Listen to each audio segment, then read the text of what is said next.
Introducing the PDC World Darts Championship.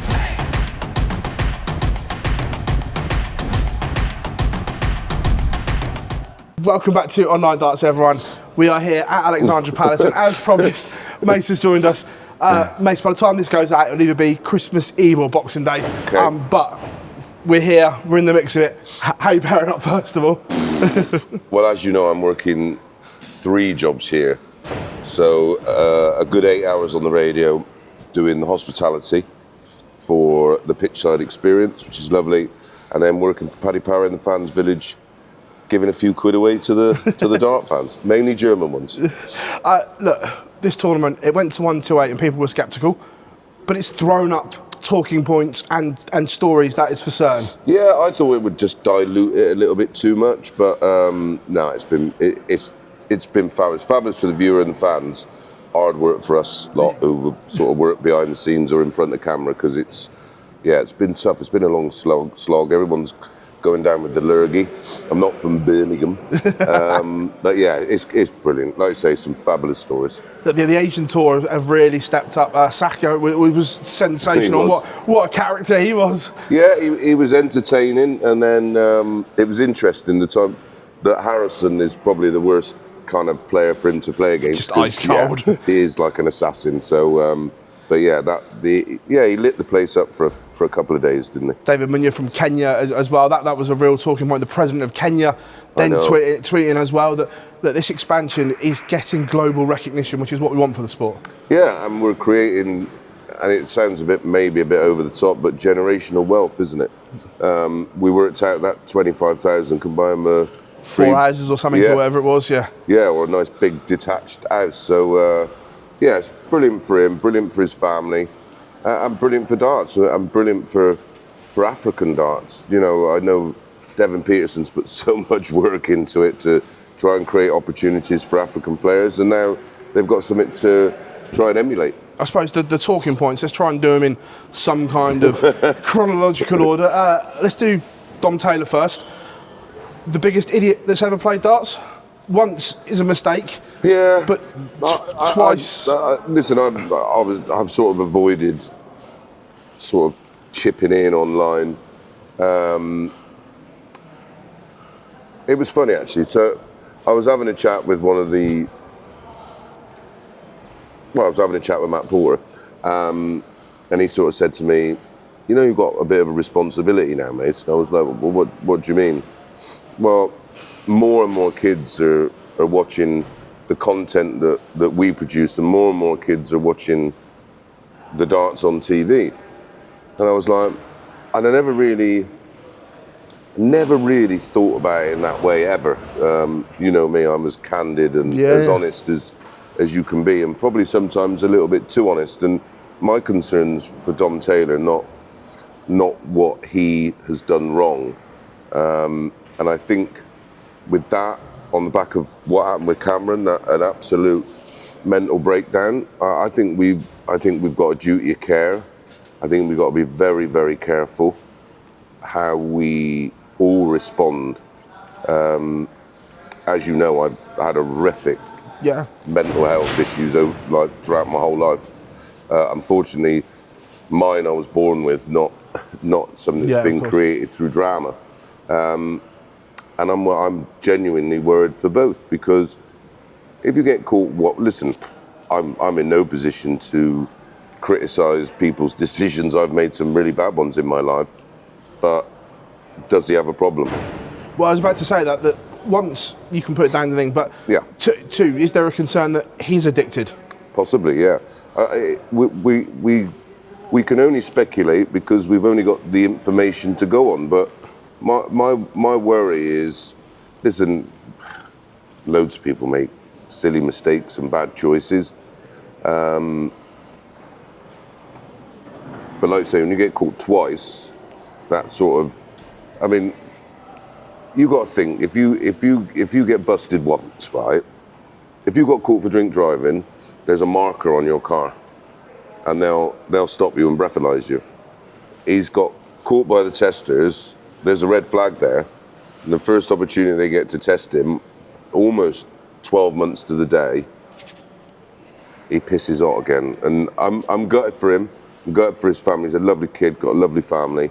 And he needs to address that problem. If there is an issue, it's right, mate, go on. Then he needs to work out what's going on. Super talented. And it's just a shame. It's just a shame for me. I'm not defending him. No. Let's not get that twisted. But I'm more concerned about him than concerned about him failing a drug test. New me. Yeah. I know. Like, I completely get that. And we'll come on to the wider topic in a minute. But the fact he's had a short ban, it is going to be a long ban now, isn't it? Yeah. And again, rightly so, and that might be the trigger for him to address what underlying issues there are. People don't. Recreational drugs is one thing, but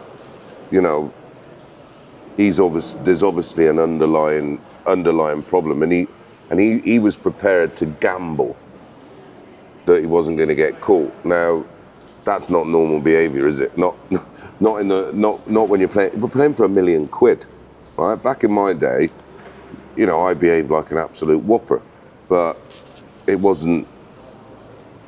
For me, it wasn't life-changing money. I just wanted to win a world title. Well, just on what we think. Well, obviously we're speculating, but we think it'll be a 2-year ban. Judging on the UKDA guidelines, we think it'll be 2 years. So, with the money he's lost here, the 2-year ban, we're talking in excess of £100,000 he's going to have lost over this minimum. Over this window, it's 100 grand, and he's going to lose his tour card. So then he's got to go.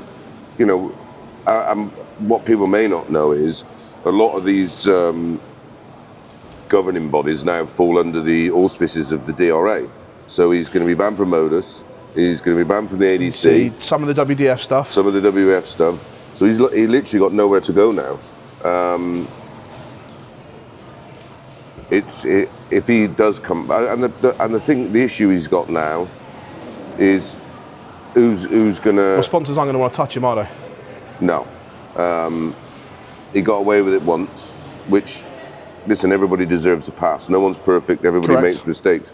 People make mistakes and don't get caught for them. Unfortunately for him, he's now been busted twice, and it's a long way back for him.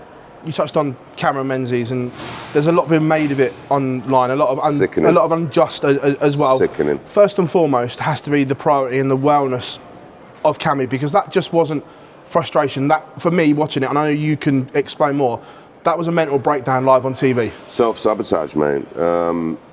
And a lot of underlying mental health issues, you do self-sabotage. Look what I did to my career. Yeah. And I did. Because I just couldn't envisage me succeeding. So you self-sabotage by whatever means. For me, it was staying out and doing stuff I shouldn't be doing and putting myself in situations I shouldn't be in. That was probably one of the most saddest things I've ever seen a dart player do, and potentially career-ending, because his hand was smashed to smithereens. And I think we've now reached a point, certainly with regards to the PDPA, we've got to be proactive, not reactive. It's all right saying, the help's there if it's needed. Well, there's been signs with Cammy for years. There's signs with, look, I know how I feel just working. Not, how demanding and how the stresses are for a player now. And the more money we they play for, the more stress they're going to be under. And I'm gutted for him. I spent a lot of time with him this year and chatting to him and on the European tours and just trying to, sort of give him my advice, because it's similar issues. And the reason I say we've got to be proactive, because if we had been proactive, possibly that might not have happened. Look, Nathan Aspinall spoke out about it really, really well. And he did. That was a brilliant press conference. The top stars, your Lukes, your Michaels, your Gezzies, they're used to this pressure. Yes. But I want to say from... Well, they've sort of grown with it, haven't they? Correct. They're used to being in this bubble that darts is in. But these, I don't want to call them lesser ranked players, a bit disrespected, but you know what I mean? Yeah. They're basically guys from the pub that have got good at something, and they're not used to being... Whether it be doing media... papers, what people write about them, the internet... Correct. And social media. They've been thrust into this from a plumber to national TV. How do we go about addressing that? Not just the big boys are used to it. How do we get those players used to this? Yeah, and can they get used to it? You've got a section of society that think it's okay to write whatever they want on social media platforms and abuse people, yet they're worse than the people they're abusing. And that's something that you need to address. I mean, I know the value of social media, but the player, and I know you run a lot of social media platforms for players and people. And if I had anything to do, if I was a manager or anything to do with darts or advising a player, get off it, because that's additional, and it's abuse. It's just out and out abuse. And I think the people doing it don't get it, because they're offended by people that they're abusing, and they're more offensive than them. It's a weird little world we live in, and you're right. Those added and additional stresses are awful for the players. You know, they're human beings. You know, I get loads of abuse. For me, it's just water off a duck's back. I don't care. If you want to abuse me, pop in the pub. I'm not there now, but most of the time I am. You know, and that's it. Like, I'm not. But for the players, it's different. They've got to manage that, and then if you've got misses and kids and they get abused, look at the stuff Gezzy's put up with. And you're right, they've sort of grown up with it, so they know how to temper it. Where the younger players coming through are under extreme pressures, and it's no one's fault. In fact, it's a positive thing, because if they are under pressure, it means they're doing something right. But it's how you manage that situation and how you control your emotions. And for some players, listen, we've seen players come out and punch walls, and you know, if you don't get frustrated, it don't mean anything. If you don't hurt, it don't mean anything. But it's such a fine balance, and we all, I think everybody has not just in darts, but just in general, we've all got a responsibility and we should look out for each other rather than sort of constantly looking for an angle or an avenue.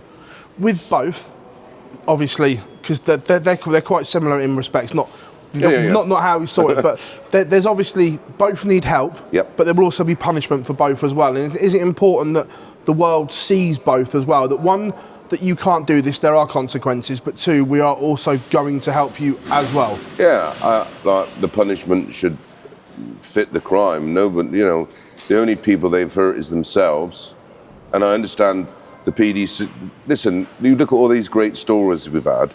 So the thing that happened with Cameron was overshadowed by the David Munya. Yeah, and all the other great stories, Nitin Kumar. Yeah. You know, these great stories, and we almost got away with that situation, and then boom, someone fails a drug test, and I feel sorry for the PDC, because they work so hard to give everybody this product.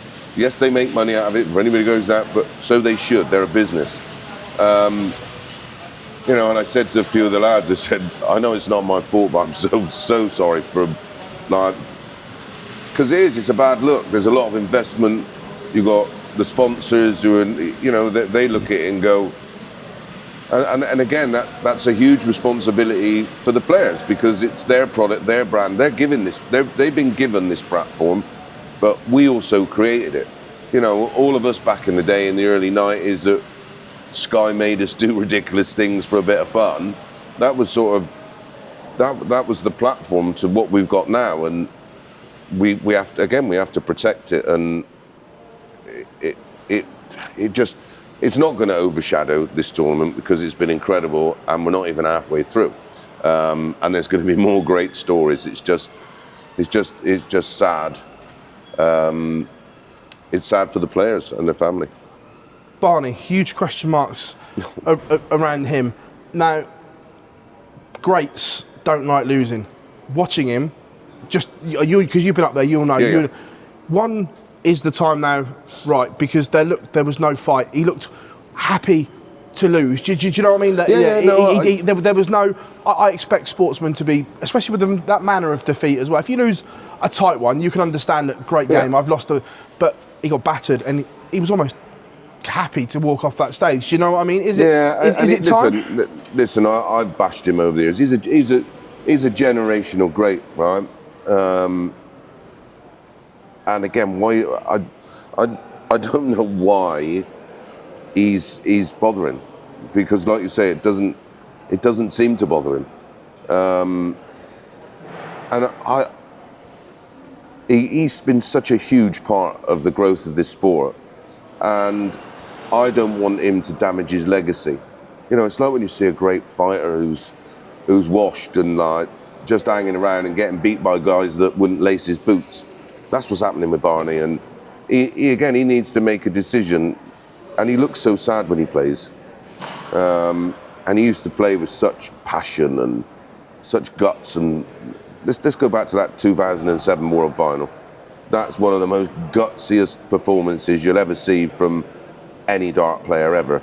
That was up there with Phil Nixon against Martin Adams. Yeah. But you know, Martin went on to win it, but Barney came back and won it against the greatest player ever. I want to remember that version of Barney, and not this one. Yeah, and the one winning the UK Open and the Premier League. You know, he has got to listen. If he's happy, fine, you crack on, son. But he doesn't look happy. And again, why has anybody spoken to him? Has anybody sort of said, "Look, Ray, are you okay?" I don't think so. I don't know where he goes from here. He's still one of the most popular players, and rightly so. But again, if he's happy, crack on. We look at it probably selfishly because we want to see 2007 Barneveld. Just a bit on that. You say if he's happy. Now, I've never been this, so I don't know. You've been in this environment. When you've been an elite level operator, which undoubtedly I'll give you the 20 quid later. Can you be happy just getting up there? Because I'm not sure you can. You go from there to just happy being involved? No. Can you? No, that's why. As soon as I reached that point where I didn't want to be up there and I didn't want to be in that environment, I walked. Yeah. You know, I was still 30 odd in the world. You know, I could have just hung around and definitely got myself back in the top 32. But it didn't make me happy anymore, and it made me sad. Apologies, this is... Sorry, we can put some sound on it. Yeah, this is some operation here, by the way, and there's catering stuff going back and forth. And I just think sometimes you need to be honest with yourself, and I was quite quickly, because I didn't like embarrassing myself up there. I was ashamed. But like I say, Barney might be, inside he might be happy nicking a few quid here and there. I can't see that. Personally, he got too much pride. But yeah, I don't know whether the powers that be have said to him, "You all right, Ray? Like, is everything okay?" Because maybe it is. And again, it's so hard because it's okay to not be okay, but we still live in a world where, especially men, will sort of go, "Yeah, I'm all right. Yeah, I'm all right. I'm fine." You know, four of my best pals have committed suicide in the last 3 years. You know, and they were all right. Well, it's interesting you say that, and it was something Nathan Aspinall said. Now, the PDPA are full of what I call older generation players, where it is that where you're not going to say, "No, I'm a bloke. I'm fine. Everything's fine. Correct. Chest up." Yeah. When Nathan Aspinall said it, and it was the line that got me, said, "I can see it before they do because I've been there." And he's in and around it. Do the PDPA perhaps need to take on someone younger, someone that has been in that environment, that can spot the signs early, like you say? It's all right reacting once it's happened, but it's too late. But as Nathan said, I can see this happening. Yeah, it's too late, and it's always after the matter rather than, like you say, being proactive. And that was an interesting interview from Nathan because, like you say, he's of that new generation, and he's in and around it, so he'll see the players who may be doing things that they shouldn't be doing because they can't handle the situation. Yeah. And maybe we can then go back to Dom Taylor. Maybe that's, and then we get the reaction from Cammy. But yeah, I think that's a great shout. I think we need experts, not ex-players, and it has to happen fast. They're not short of money, the PDPA. They're okay. They can certainly afford to bring in someone. I mean, this is the issue. I know they do a lot behind the scenes, and because there's what they call it, they can't discuss stuff that they data protection. Yes. So they can't come out and go, oh yeah, we've worked with this player and we've done this for this player and we've done that for that player. I would now like us to be in a position where we maybe have a sports psychologist on hand whenever the players need it, or at every event, not even further than that, someone who's a mental health expert that the players can go and speak to if they feel like something's going wrong. Because the players can't speak to each other. That's not what blokes do, is it? We know that, and that's a huge problem. It's okay to not be okay, and that's the message that we need to get out to the players before something really tragic happens. There's been enough damage done just this week, and we don't want anything to go worse than what's happened. Before I let you go, because we're already clocking the time up, I know you've got prep and whatever to do. Not everyone's played their second round as we record this. No. However, have you changed your mind? Luke, and Gezi were the standouts before the tournament. They've all played once. Has anything changed your mind to suggest that they're going to be the ones to beat? No, I thought Littler looked fabulous, didn't he? And just serenely moves through the gears. I know it sounds too easy, but I've heard a lot of pundits come out with some right random players because they want to come across and see, I told you, but I can't see past the players you said. There's a few guys that look very, very good, but I don't think it'll be an outsider. Well, as I say, Humphreys for 2 sets looked irresistible, and then when the job was done, he switched off. But those first 2 sets, he looked unbelievable. But them kind of players need stimulating. Yeah. When you go 2-0 up and start to cruise, before you know it, you sort of go, oh right, okay, come on, switch back on. And sometimes you just can't switch it back on because you hit the panic button. But I thought Littler was fabulous. We've seen some great other individual performances, but it's a long way. This is a real marathon, and post-Christmas, when we do our next video, when I've probably put on 3 stone. What did you make of Gezi? I ain't losing. Bold statement. Yeah, I like that. And I was enjoying because he's not, listen, I know he's confident, but that was a real I ain't losing. That was deep. He meant it. That wasn't just like a throwaway comment. He's up for it, mate. And right, well, why shouldn't he be? I've backed him all year because his numbers suggest that one's not too far away. And it could, listen, he's won it before. He's won it before. It was won multiple big tournaments before, of course, Grand Slam and everything else. So, he's not an out. He's the one that if it isn't one of them, it could well be him. The other one as well, on the mental health thing. Did you see, if you watched it yet, Stephen Bunting's press conference last night where he actually broke, and again, going back to this thing of mental health, that the mask slips, you can only put that smile on for so long before. Well, he did that. He did that press conference, and look at the reaction to it. He got blasted for it. I'm saying, he's the self-confessed people's champion, right? And he is. He's massively popular because he's humble and he's a normal guy. But he got that reaction is because of the reaction from him saying what he said in that first press conference. So again, maybe the players need some kind of media training, proper media training.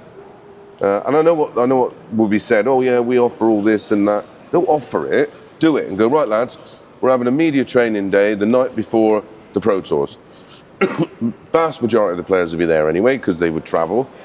Come along, sit down, have a cup of tea and a biscuit and listen to what we've got to say.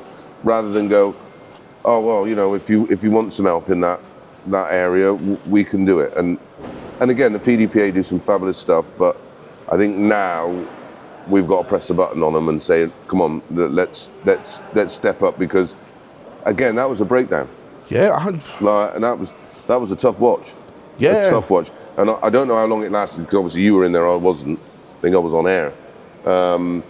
But I know it had to be cut and then had to start over. So again, that's a tough watch. I don't like seeing players that upset, whatever the emotion is involved, because it's not good for them. Mate, pleasure as always. Hope you have a great Christmas. Merry Christmas, all the online dart fans, and don't forget, talk sport. And we're back after Christmas. We are. Introducing the Paddy Power World Darts Championship.